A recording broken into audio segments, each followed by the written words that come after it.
Welcome. This is Recidiva. I'm sharing a recording of a casual Skyrim playthrough using a mod list I built. My profound thanks to all the mod creators who have made this game a crowdsourced treasure. I hope you enjoy.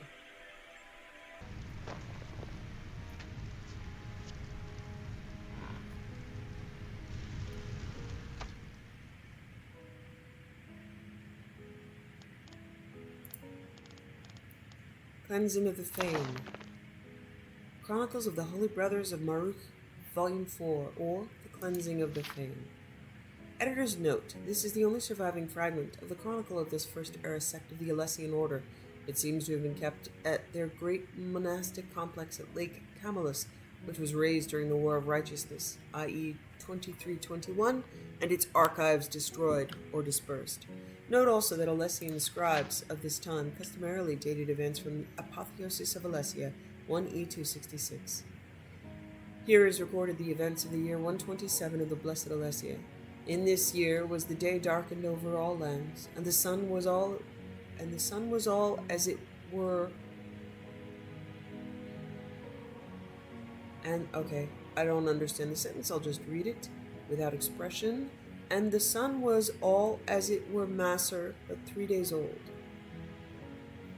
and the stars about him at midday. This was in the 5th of first seed. All who saw it were dismayed and said that a great event should come thereafter. So did that mean the sun was all... Is it as if it were a maser, like a moon? So the sun was looking like a 3-day-old moon? Yeah, that doesn't make it any better. Okay.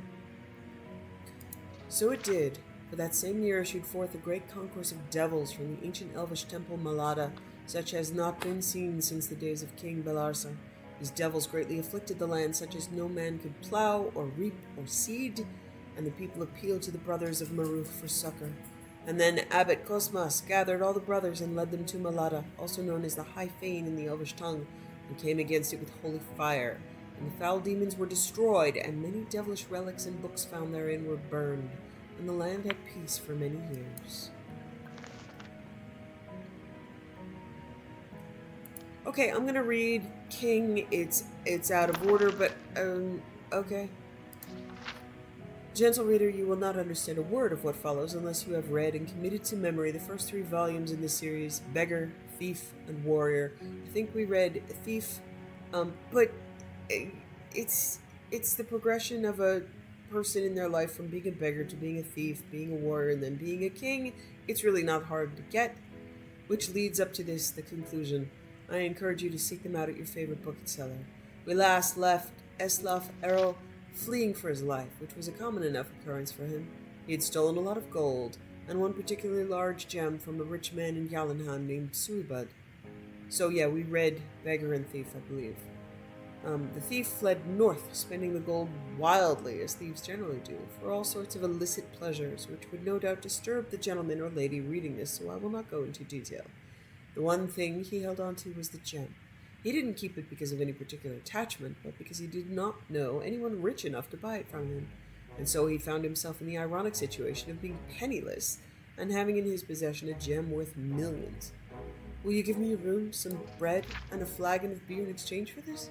he asked the tavern keeper in the little village of Cravenswald, which was so far north it was both half situated on the Sea of Ghosts. The tavern keeper looked at it suspiciously. "It's just crystal," Eslaf said quickly, "but isn't it pretty?" "Let me see that," said a young armor-clad woman at the end of the bar. Without waiting permission, she picked up the gem, studied it, and smiled not very sweetly at Eslaf. "Would you join me at my table?" "I'm actually in a bit of a hurry," replied Eslaf, holding out his hand for the stone. "Another time?"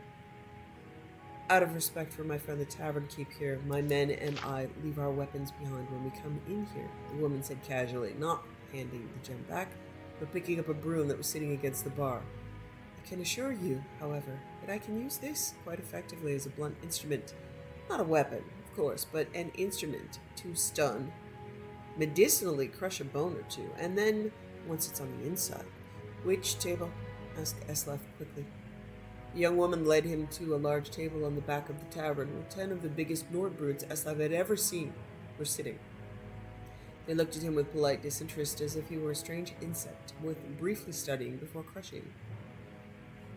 "My name is Lasifrita," she said, and Eslaf blinked. That was the name Suibud had uttered before Eslaf had made his escape. "And these are my lieutenants. I am the commander of a very large independent army of noble knights, the very best in Skyrim. Most recently, we were given a job to attack a vineyard in the Alto to force its owner, a man named Lernu, to sell to our employer, a man named Suibud. Our payment was to be a gem of surpassing size and quality, quite famous and unmistakable. We did as we were asked, and when we went to Suibud to collect our fee, he told us he was unable to pay due to a recent burglary. In the end, though, he saw things our way and paid us an amount of gold almost equal to the price of the jewel.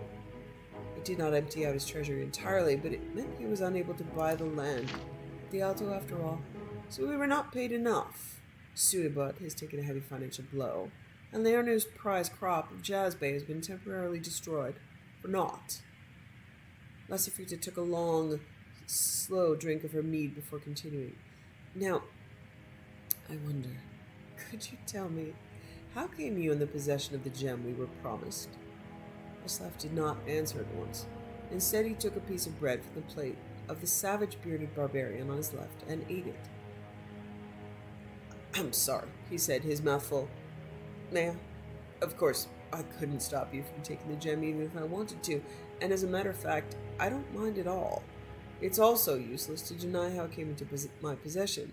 I stole it from your employer. I certainly didn't mean you or your noble knights any harm by it, but I can understand why this word of a thief is not suitable for one such as yourself."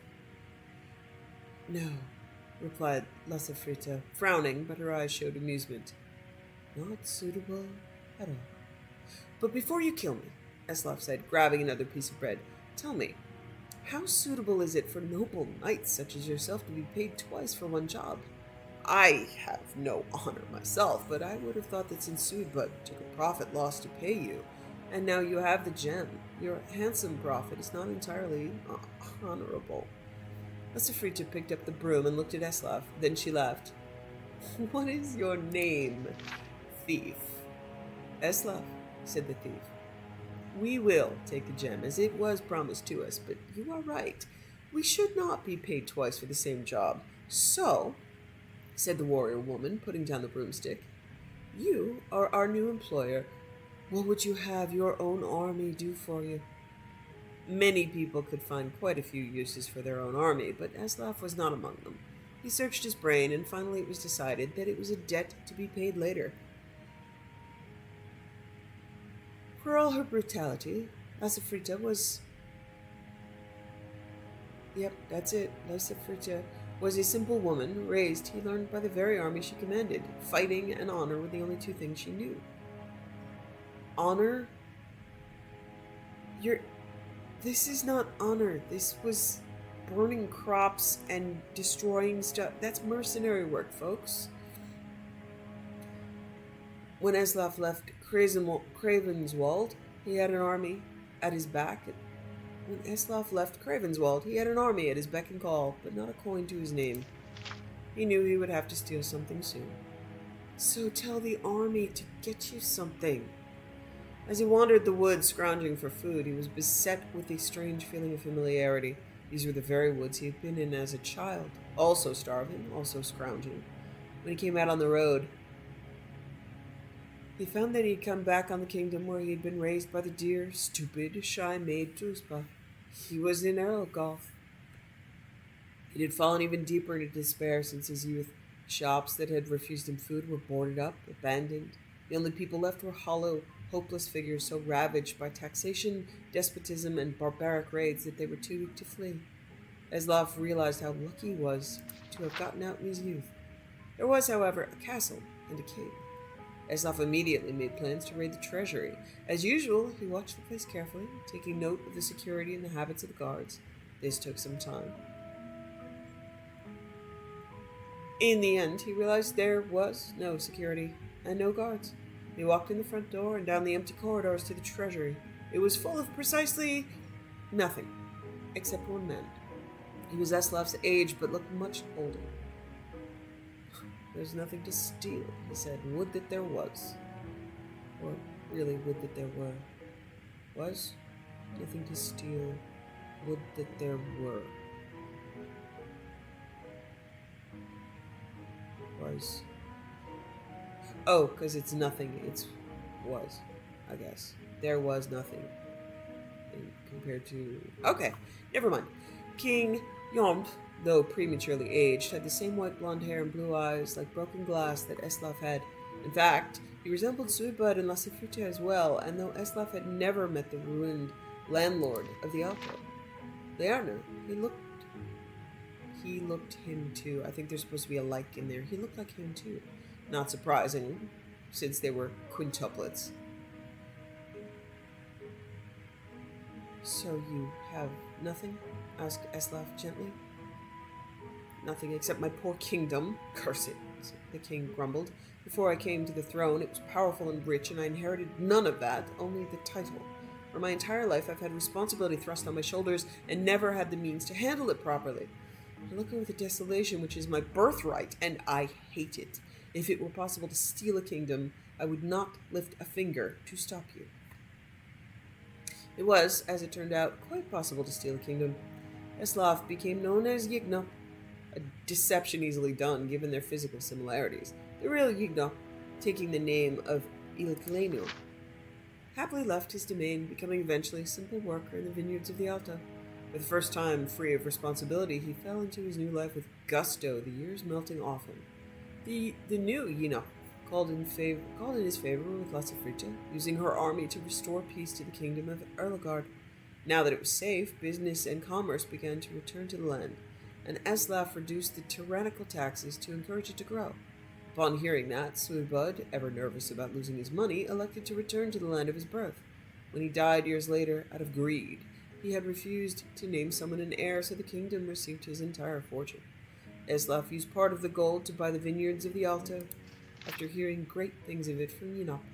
And so it was that Erlgard was returned to its previous prosperity by the fifth-born child of King Itlaf, Eslaf Arrow, beggar, thief, warrior of sorts, and king.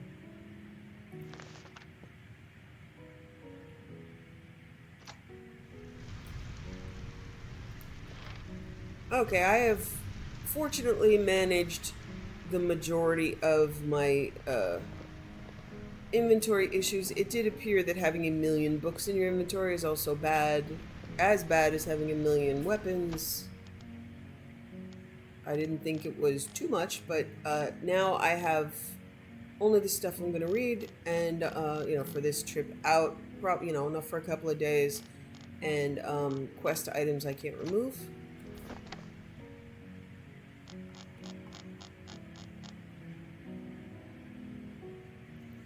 Okay, I have the Song of the Alchemist that I can bring to Lami in Morthal. We'll finish that up.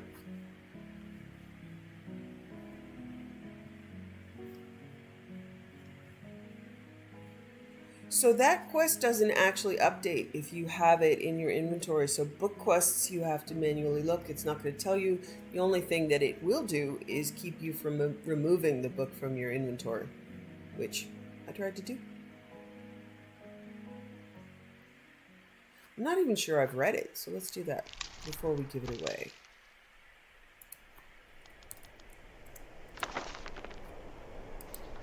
Maribel Sul. When King Marianan's alchemist had to leave his station after a laboratory experiment that yielded detonation, the word went out that the king did not want a new savant to mix his potions and brews, but he declared he would only choose a fellow who knew the tricks of the tools. The tricks and the tools. The king refused to hire on more fools. After much deliberation, discussions, and debates, the king picked two well-learned candidates, Ianathapas, Mirthuk, and Umfarik Fair, an ambitious pair, vied to prove which one was the best. Said the king, "There will be a test." They went to a large chamber with herbs, gems, tomes, pots, measuring cups, all under high crystalline domes. "Make me a tonic that will make me invisible," laughed the king in a tone some would call risible. I don't know that word, I'll have to look it up. So Umfarik Fair and Ianthapis Mirthuk began the work, mincing herbs, mashing metal, refining string oils, cautiously setting their cauldrons to burbling boils. each on his own, sending mixing bowls mixing, sometimes peeking to see what the other was fixing. After they had worked for nearly 3/4 an hour, both Eothepis Minthurk and Ompharic Fair winked at the other, certain he won.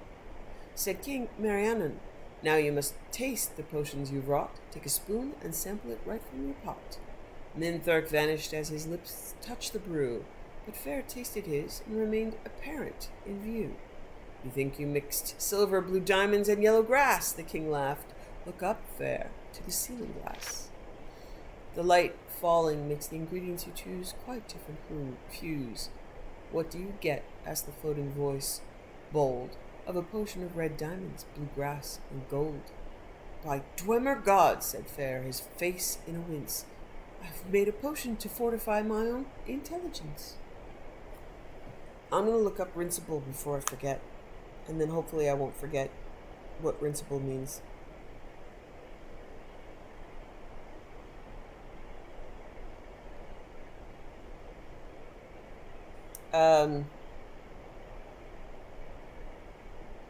As far as I can tell, rinsable is not a word. So, there you go. Publisher's note. This poetry is so clearly in the style of Guar that it really does not need any commentary. Note the simple rhyming scheme of A, B, C, the sing-song but purposefully clumsy meter, and the recurring jokes at the obviously absurd names, Emphatic Fair and Eothepis Minthurk. The final joke that the stupid alchemist invents a potion to make himself smarter by pure accident would have appealed to an anti-intellectualism of audiences in the interregnum period and would certainly be rejected by the Dwemer. Note that even Marabar Sul refuses to name any Dwemer gods. The Dwemer religion, if it can be called that, is one of the most complex and difficult puzzles of their culture. Over the millennia, the song became a popular tavern song in High Rock before eventually disappearing from everything but scholarly books, much like the Dwemer themselves. Boy, I'm glad I didn't have to listen to that in a tavern.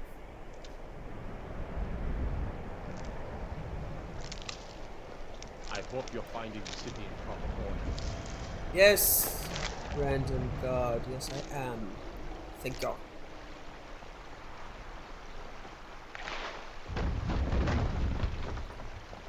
Jürgen and I both work hard, all the time. Murthal is important to both of us. Good.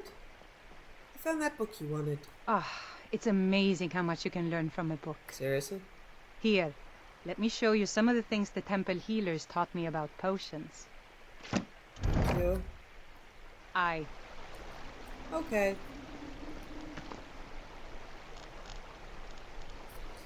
Oh. I am taking a note. Give me a second. I have a list of stuff that I want to fix. So my poor little, budding new player in my new mod list is doomed, alas. But, I want to fix dirt on faces. Some of my characters in the new game, and I think it's in, The early bird gets the worm. Ooh, there's or worm. Or dragon. There's a, what are they called? Temple? No, shrine. Over here. I'm hoping, I haven't really looked much, but I'm hoping some of the appearance mods for Legacy of the Dragonborn have had a couple of months to update. So, it's a small thing, but the NPCs in, the Guildmaster quest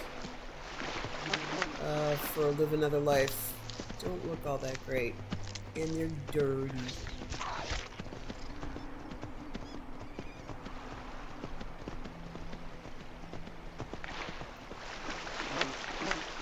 So the dirt and blood, I've chosen to not have dirt on the faces of the NPCs, but occasionally it's going to show up if something's modded. Shrine of Bandar. The bandit god is owned by few and worshipped by even fewer, mostly cutthroats and brigands.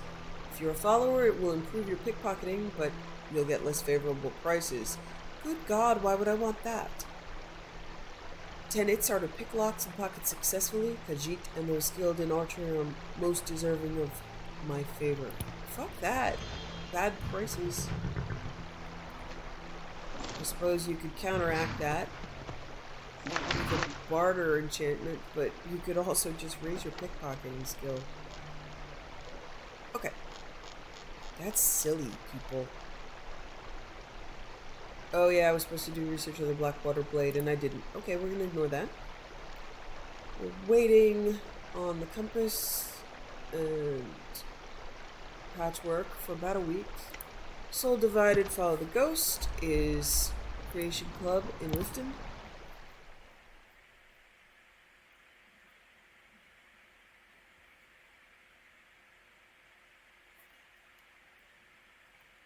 This one's hard on higher difficulties, but so not the best thing to do early game on a higher difficulty.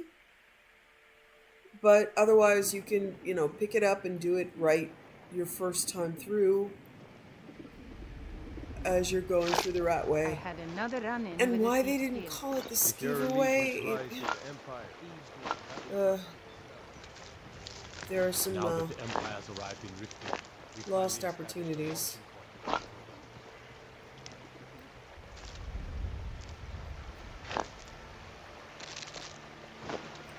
Jewelry with legendary Argonian craftsmanship.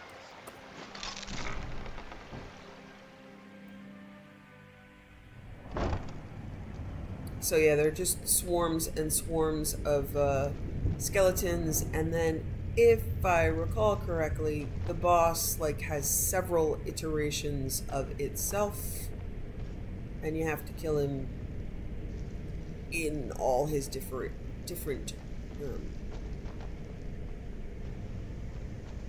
you have to kill him. I believe you have to kill him 4 times.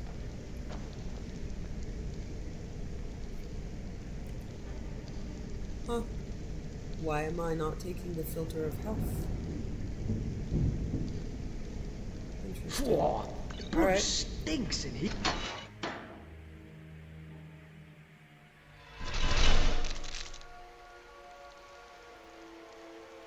Okay, so the start of the quest is following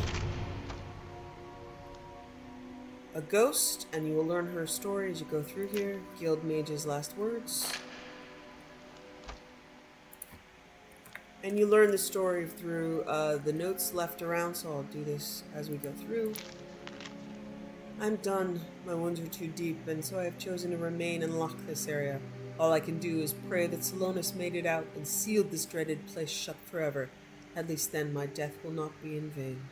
People keep saying that, but yes, your death was totally in vain. I mean, yeah, sorry.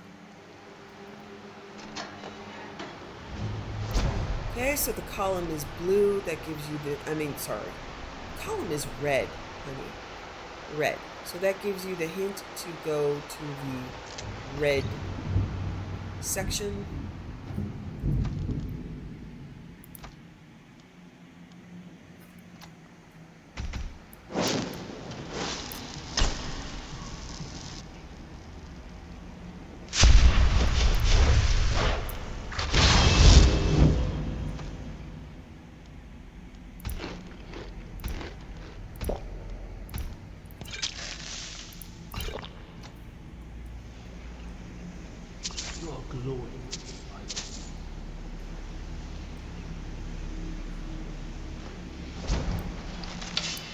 So you saw the ghost standing behind this character, and then she disappeared. Oh. Alright, so you can't go up there. Sometimes there's stairs there. They kind of look like, yeah, okay. I'm clearly having issues today. Sorry. Not stairs, not blue. Good job. So when we go back, yeah, you can't actually get up there, I don't think. Okay. When we go back there, the color, I believe, changes. Now it's green. Go over to the place that's green.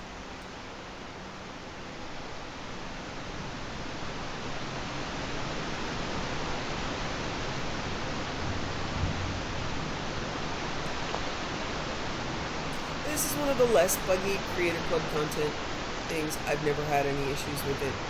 So it's nice and solid.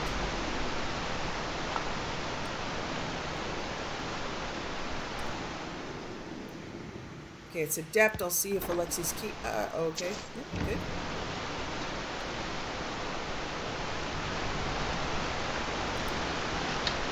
Lots of skeletons.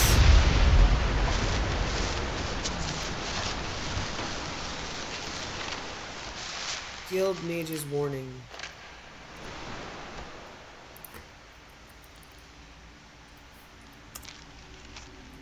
I warn them to be cautious. No matter how perfect the incantation, magic is the husband of chaos. We let our guard down, and this abomination is the result of our hubris. And to make matters worse, he is divided into 3. Divines, help us all.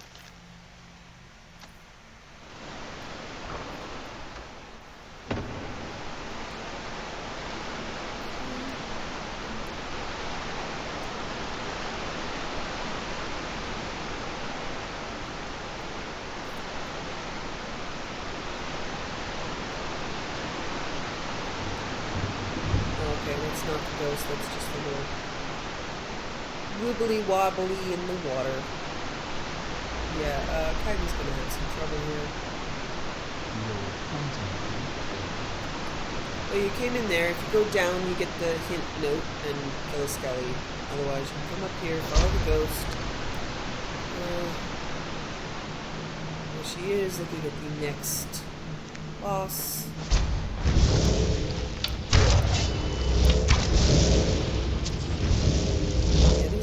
These are hard. Really wrong. Search the smuggler.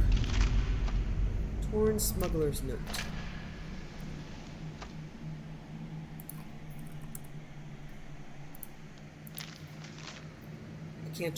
I can't resist him. Those eyes, those terrible eyes, so full of anger, fear, and remorse. The only escape is death. Or, you know, leaving, beginning anew as a cobbler somewhere. So the NP's name is Varric Tilwald. Read Varric's note. I met Sashel Gatharian on a Morndas outside the docks in the rain. Should have taken it as a sign. We've done business before, she and I. Smuggling black soul gems, corpses, and the kind of dark and dishonest things that would make grown men sleep in pairs. But this was different. This was big. The sword she gave me was like nothing I'd ever seen. Teeth like a slaughterfish, and a blood-red gem in the center. I said it must have been one of a kind. That's when she smiled and told me there was another. My job was to swap them. We sealed the venture with a coin, of which more was promised later. The mage told me I'd be contacted in a week. A group of her associates would pay us to use the hideout to kill some captain, after which I'd make the switch. She told me to keep this a secret from the mages, which made me pause, but the details didn't matter much to me. All I wanted to know was the number on the ledger. It was enough. Months later, and the deal has turned rotten. The mages underestimated their own magic, and we, our greed. Now we're all paying the price for our stupidity. Some tried to fight their way out, but the bastard won't die. I'm beginning to think he can't. On top of that, every man that he's felled has risen to fight beside him, making him that much harder to kill. Oh, that's why the guy couldn't go. Okay, you know. I guess I'll have no one to blame but myself. I should have trusted my gut from the start. Mage jobs always have a bad stink on them, but this one smelled especially foul. But I wanted that gold so bad. I convinced myself and the men it was moon sugar. Funny thing is, I don't even have bloodthirst anymore. I lost it at the pits in Faldar's Tooth, thinking I could just kill the mages and Gatharian once I got my hand on the other one. But when the spell went bad, the guild sealed the captain in these chambers, and us along with him. Now all I have left is a festering wound, an empty stomach, and the mage's coin to show for it. Chances are, this coin is probably the only thing that will ever make it out of here. But, oh, could it tell you a story? Because this coin has bought a lot of lives. It sold a lot of dreams and spilled a lot of blood. I know now the coin is cursed, and for some reason I can't let it go. I probably auto-wounded it, huh? Okay, Varric. Alright, folks, don't make an ass of yourself. So it has a follow-up to investigate Faldar's tooth. Okay, I didn't know that it affects 2 areas.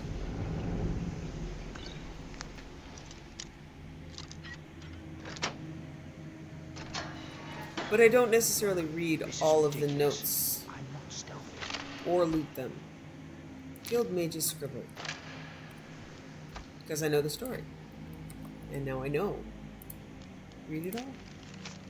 We are doomed. There is no hope.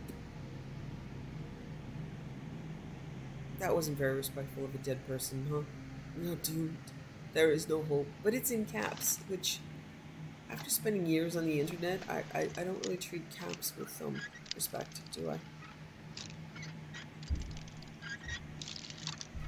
Anything written in caps, probably, should have been written clearly, but not in caps. I'm sorry. I'll shoot now. After years of roleplay online, I interpret it as shouting. And usually, shouting from a stupid person.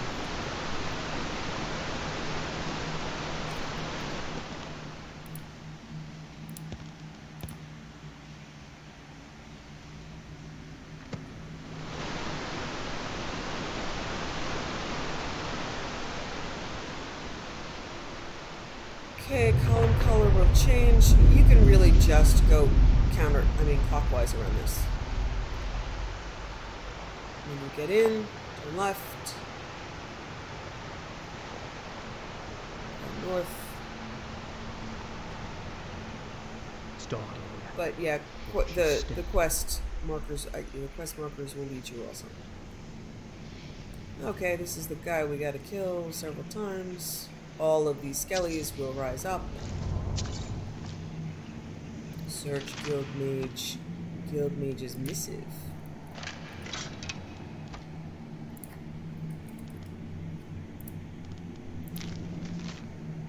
We have to try to contain him or die trying. She is the key to everything, for her death defined him and drove him insane. Perhaps we could use her remains to summon her spirit and calm him. Wow, that's just a bad idea, guys. Okay, so once you touch the tomb of the Guardian's wife, who is the ghost, things happen.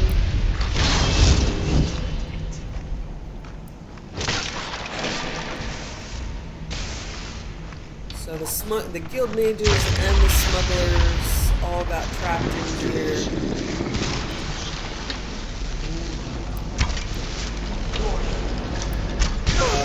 Okay.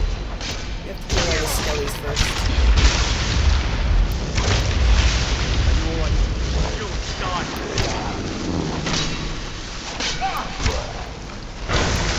So yeah, the Guardian's level 57, which is, no joke at the beginning of the game.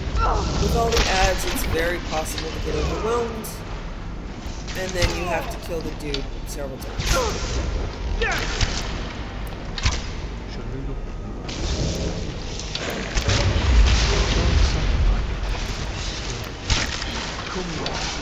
So it looks like the blade is at Faldar's tooth, right? Right off.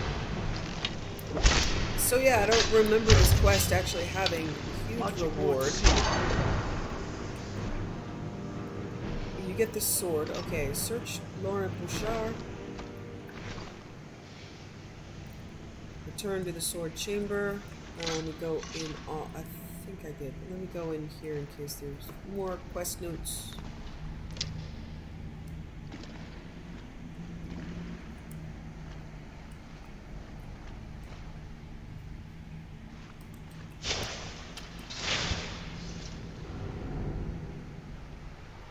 You see the lovers reunited.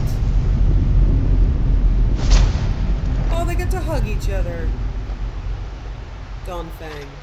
Okay, so I don't really. In daytime, deals 7 points of fire damage. At night, deals 7 points of frost damage. After killing 12 creatures, absorbs 5 points of health or magicka. 0 creatures killed. Forgive me. Let me look it up quick. but this is an artifact from the Shivering Isles, I believe. It's a remake.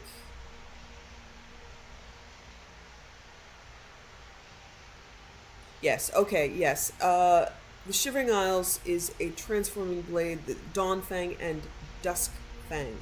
So I don't know if this one transforms or not, but I do know when I played Oblivion, I used Dawn Fang and Dusk Fang a lot.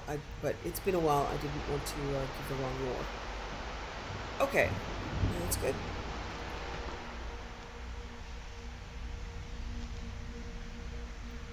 Okay, Boethia's calling. I'm gonna do this.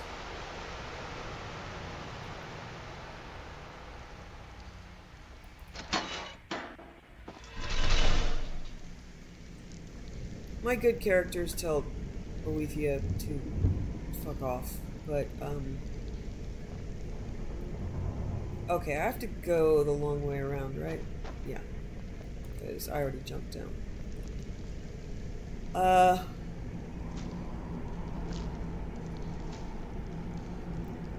disgusting.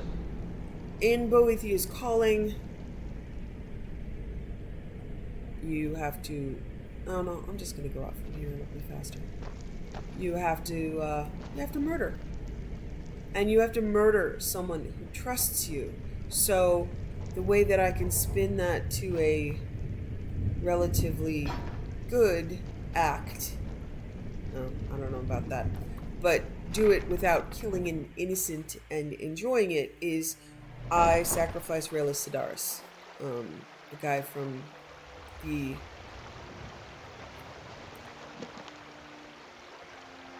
the barrow in Solstheim. I've got other barrows names stuck in my head right now, and I can't think of its name. Kolbjorn. So Boethia demands that you bring a follower to you. Now, with scripting, you can use it. I think Amazing Followers tweaks, which I used for a while, would allow you to make anybody randomly a follower. So I used to do two things. With the Whispering Blade, which is Mephala relic, which now I just put in a... I don't strengthen it with... I don't use it, so I don't strengthen it with... As a flower seller, or do you I don't strengthen it with blood. But I usually make Nazim a follower and stab him to death, because why not? But most of the followers... Hello? Hello, random person with a cool looking staff? Staff is useless. I'm useless. The whole world is useless. Cool looking staff though, man. Oh, hello there. I did notice you come up. Oh, this is Legacy of Dragonborn. I was recognize focusing the my voice. magicka. Or at least I thought I was. I don't really know what I'm doing. That's quite a staff you have there. I used to think so too. See, my grandfather was a wizard. My father wouldn't talk about it much. But I found some of his things in the attic, including this staff. After that, I thought I was turning into a wizard too, because dead things near me would come to life again for a while. Who is... Yeah, don't die to a troll, man. Oh my god, he died to a troll. Okay, I couldn't have stopped that from happening. I've never had this encounter, so... Oh, for fuck's sake. What just... Oh, I'm really upset. How did they find us?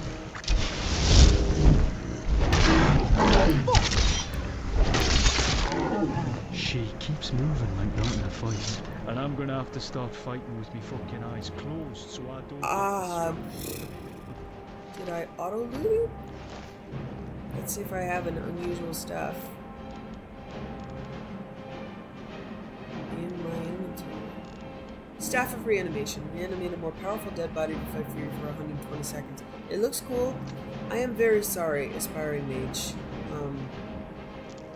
No, well, That was disturbing. I wish I could have saved you and just given you money for it or Shit done your happens. quest or whatever it was.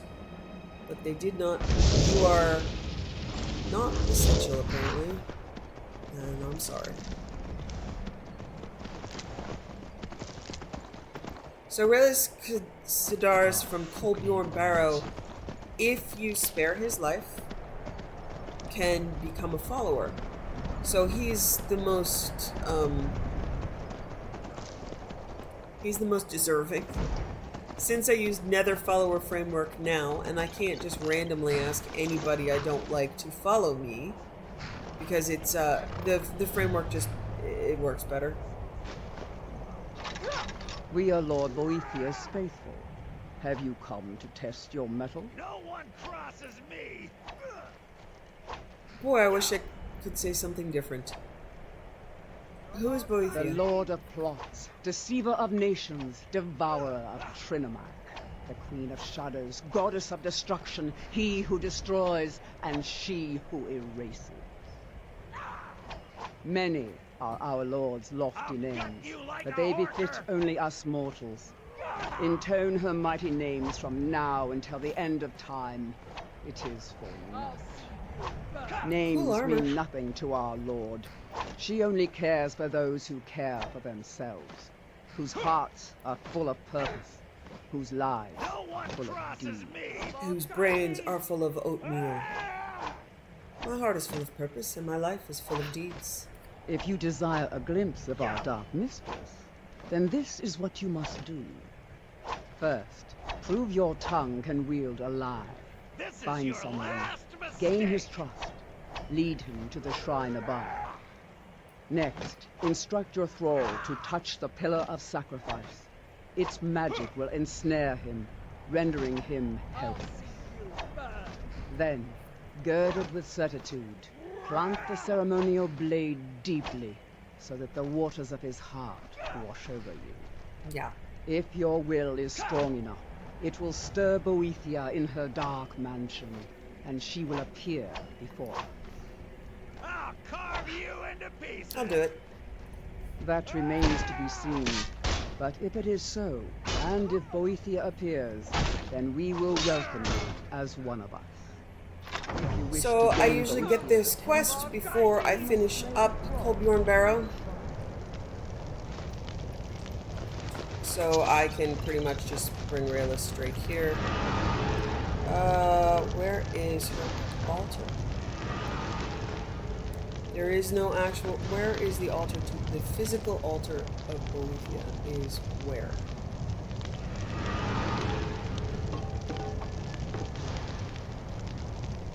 You won't even live to regret this!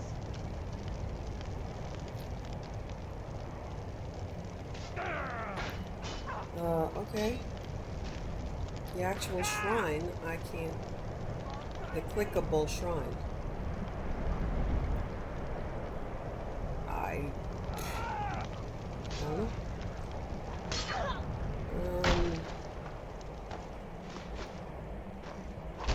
Search Aranya. Aranya's journal.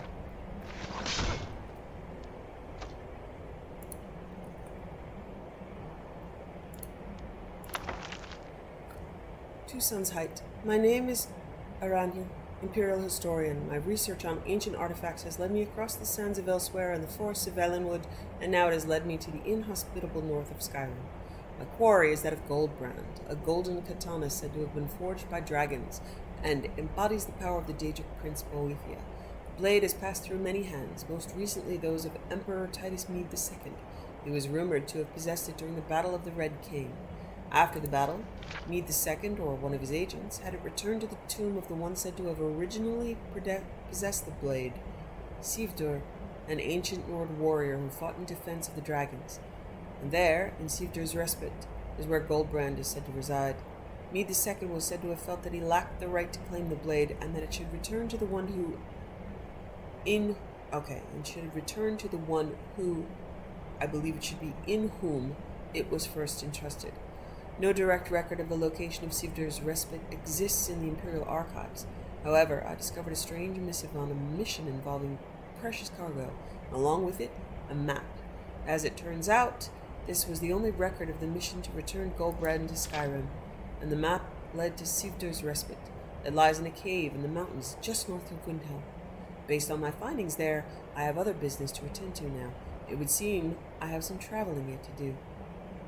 I have documented my findings in a separate journal on the topic. 15 last seed. I'm starting to believe I may have attracted unwanted attention. A group of dangerous cultists who worship the Daedric Prince Boethia are said to have gathered near Windhelm, and Goldbrand's whereabouts would no doubt be of interest to them. Already, I feel like I see the same faces as I pass strangers along the road. I should be careful. Okay, Boethian cultists, I don't know if they changed the mod, but if I'm right, this, oh, here's the actual shrine. Okay. Which I have never activated. And now I feel icky. But, I believe there's a copy of Arania's journal in the, where there used to be in one of the versions in the Arcanium. So you could pick that journal up and read it, and then Boethian cultists attack you immediately, which was always kind of weird. But oh, I never gave Septimus the lexicon. Let's go do that. But I haven't been attacked by Boethian cultists for a while, so they might have changed that.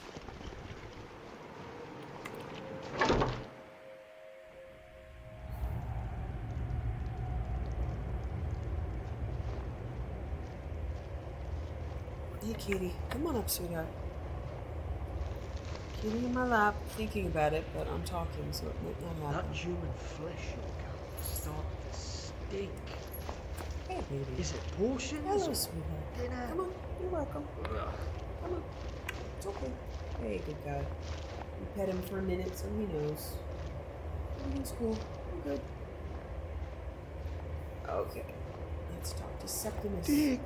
When the top level was built, no more could be placed. It was and is the maximal apex. I've inscribed the lexicon. Hey, sweetheart. Yeah, you can't have the keeper. Give I'm it sorry. quickly. I should just get you like Extraordinary.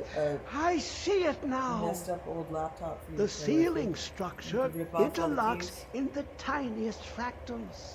But Dwemer blood can loose the hooks, that's probably but a bad none idea, alive 'cause it's a remain bad to habit. bear it. A panoply of their brethren could gather to form a facsimile, a trick. Something they did not anticipate. No, not even them. The blood of Altmer, Bosmer, Dunmer, Falmer, and Orsimer. The elves still living provide the key. Bear you hence this extractor. It will drink the fresh blood of elves. Come when its set is complete. I am not going to accept it from Asmora. Why are you so eager to open the box? Ah, the box contains the heart. Ah, the essence of a god. So is this a I part have of devoted Lorcan? my life to the Elder Scrolls, but their knowledge is I usually a don't passing make it this far. awareness when There's compared several, like, to the steps to this encompassing quest, and mind I don't of think- divinity. I'm sure I've done this Dwemer were once. the last to touch it. It was Connecting thought it to have been to destroyed the by the books. Nerevarine, but my lord told me The otherwise. books make me think this is the heart of Lorcan, right? Who is your The lord? Daedric Prince of the Unknown, Hermaeus Mora. I thought there were no secrets left to know until I first spoke to him. He asks a price to work his will. A few murders, some dissent spread, a plague or two. For the secrets I can endure. He would also be a good In person time, to lead to he Boethian. brought me here, to the box. But he won't reveal how to open it. Maddening. Yeah, it's already done its work there, buddy. Okay.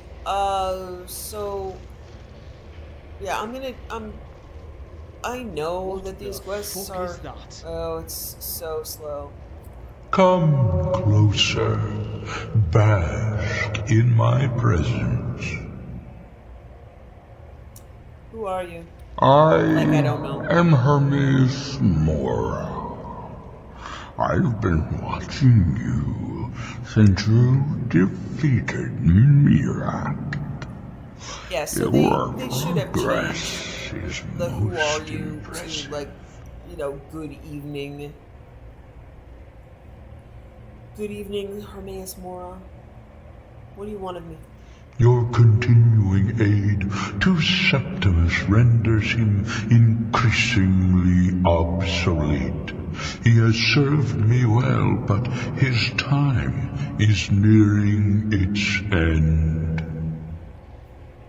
Once that infernal lockbox is opened, he will have exhausted his usefulness to me.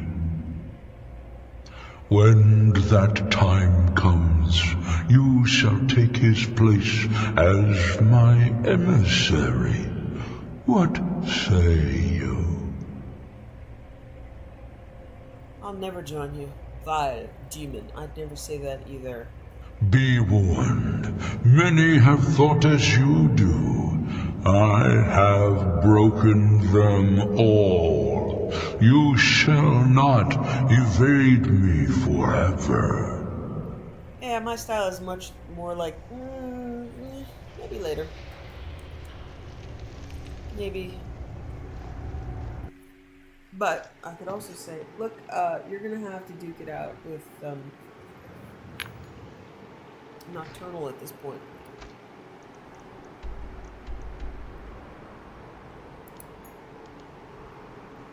And right there is a hentai. Hey, sweetie. That dress and those tentacles.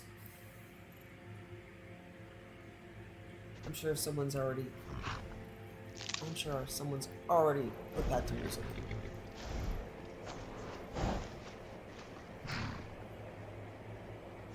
I've written a lot of fan fiction, but it's Mass Effect. I've never actually read any Skyrim fan fiction.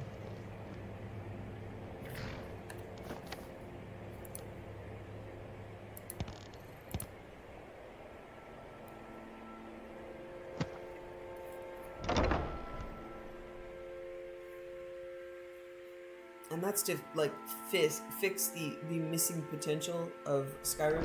I mean of Mass Effect. There's no reason to write Kaidan's fanfiction because he's already awesome. Get that Hermes Mora off me. Thank you. I know. Your paw's stuck. Oh, I'm sorry, sweet. Come on. I'll help. Please don't blame me.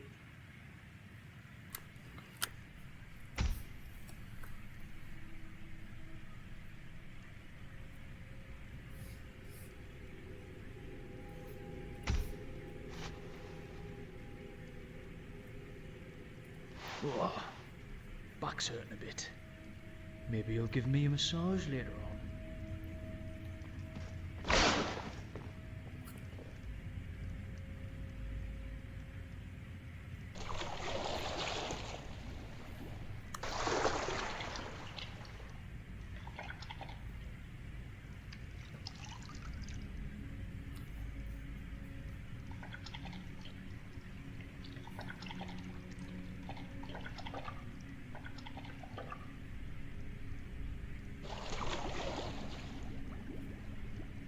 Come sit with me. Now that I think about it, though, it would be kind of cool to write the Debelasheo Gorath thing, her origin, but I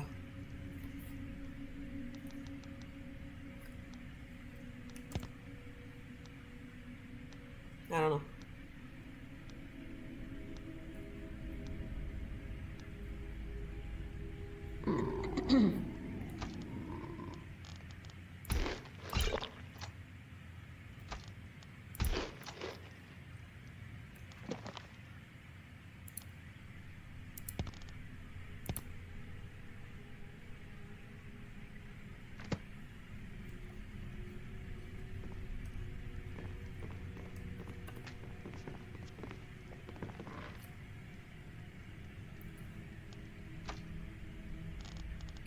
Legend of Crately House by Balath Kul. Dramatis Personae, Theophan, Imperial Man, 24 Thief. Nirim, Bosmer Man, 20 Thief. Silenus Brightly, Imperial Man, 51 Merchant. Dominicia Brightly, his wife, 40. Alva Crately, their daughter, 16. Ministes Crately, their son, 11.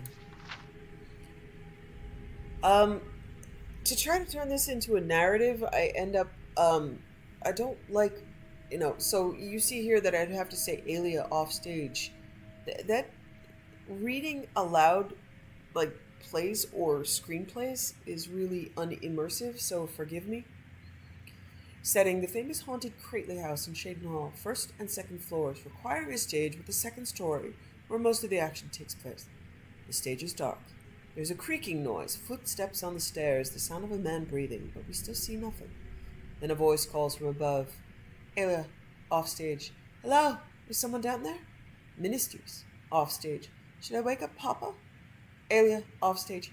No. Maybe I was imagining it.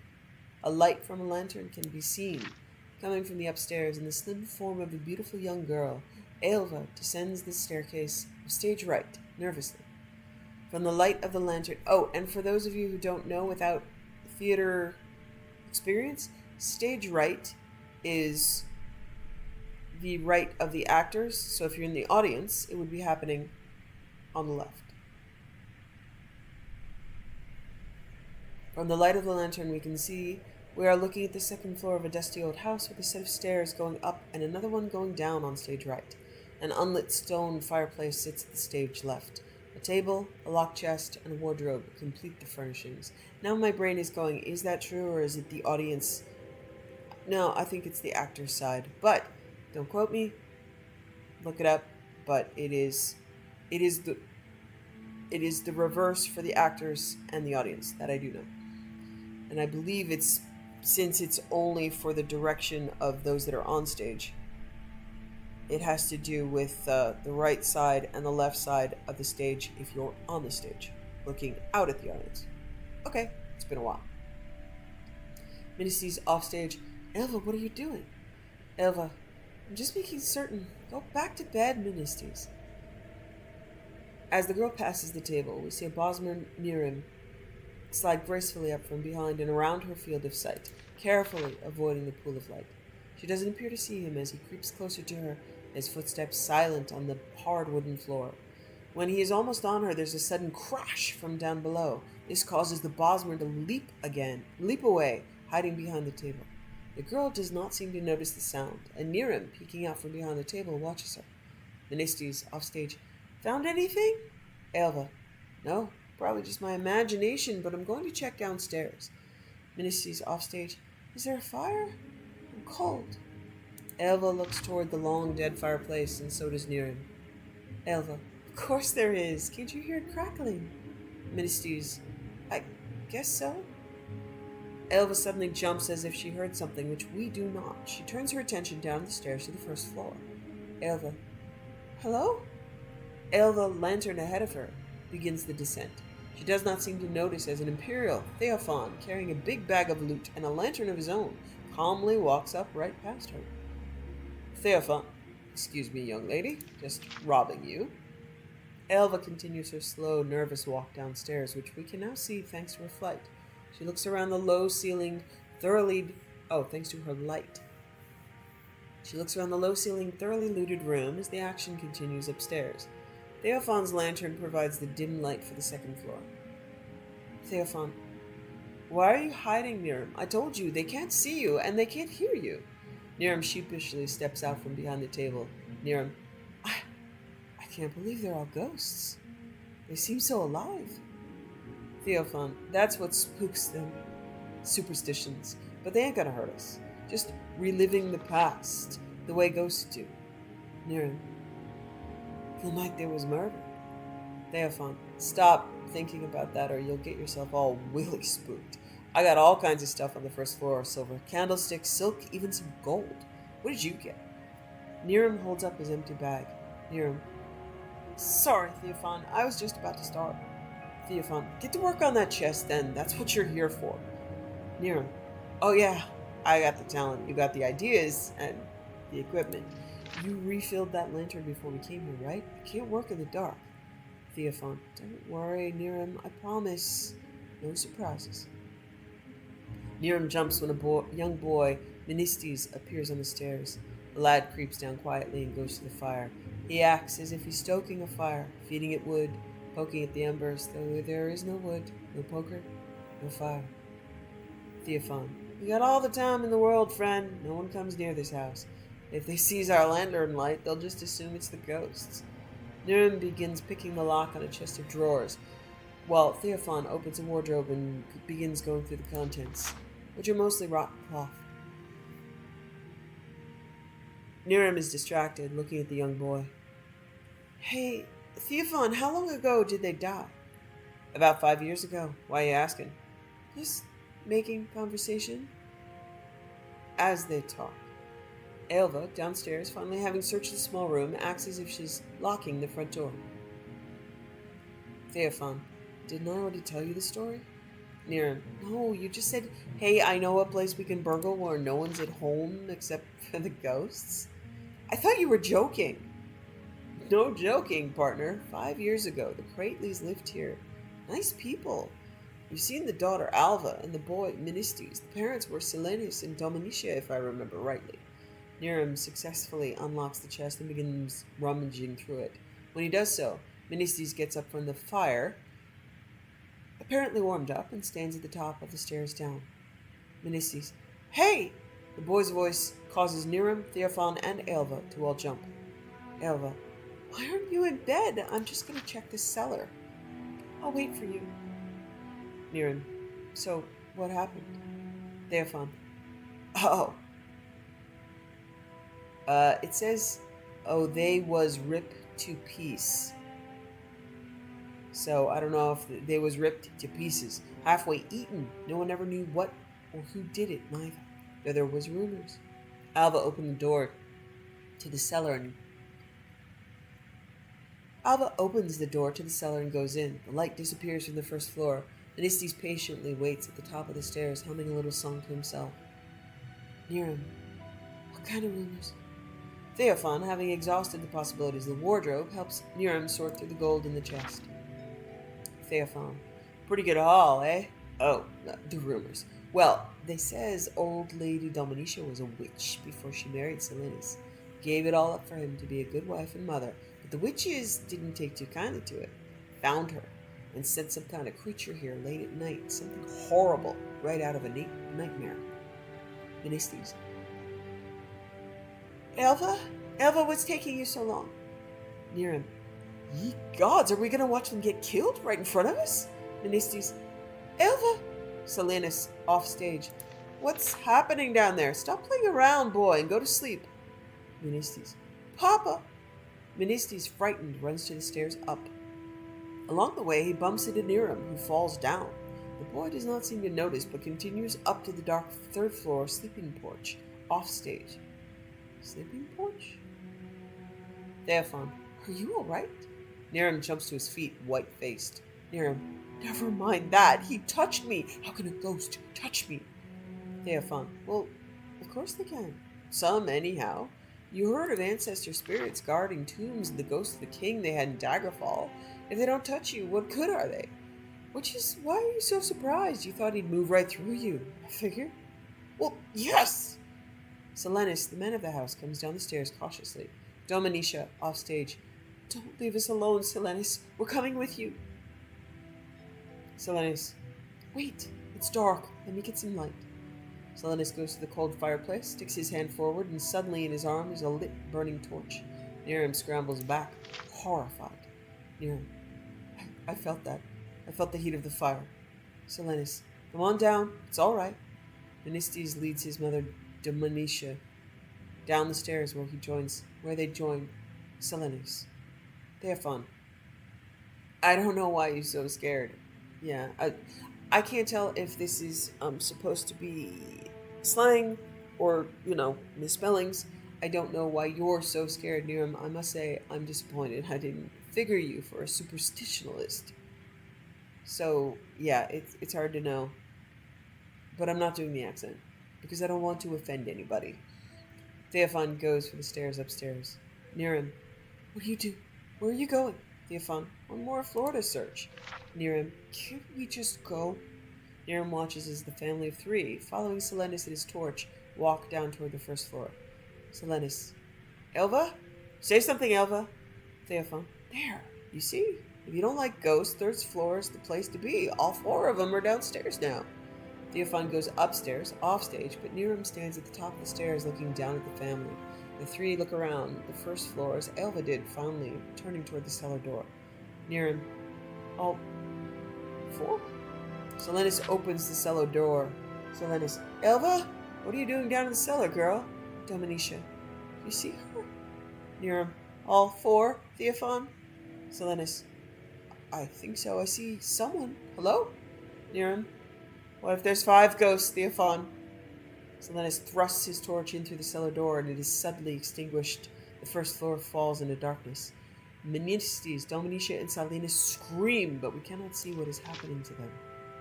Niram is nearly hysterical, screaming along with them. Theophan runs downstairs from the second floor. From the third floor. Theophan, what is it? Niram. What if there's 5 ghosts? The man, the wife, the girl, the boy. And what killed them? Theophan. And what killed them? Niram. And what if it's a ghost that can touch us too, just like the others? In the darkened first floor, there is a creak of a door opening, though we cannot see it. And then there's a heavy, clawed footfall, one step at a time, coming toward the stairs. Theophan. Don't get so upset. If it can touch us, would it make you think it wants to? All the others didn't even notice we was here. Theophan's lantern dims slightly. He adjusts it carefully. Near him. Only what if it ain't the ghost, Theophan? What if it's the same creature? And it's still alive? And it ain't nothing since 5 years ago. The footsteps begin the slow, heavy stomp up the stairs, though whatever it is, we cannot see it. Niram noticed the light beginning to dim from the lantern, despite Theophan frantically trying to fix it. Niram, you said you refilled the lamp. The lamp goes out entirely, and the stage is filled with darkness. Niram, you promised me you refilled the lamp. More footsteps and a horrible, horrible howl. The men scream. The curtain falls.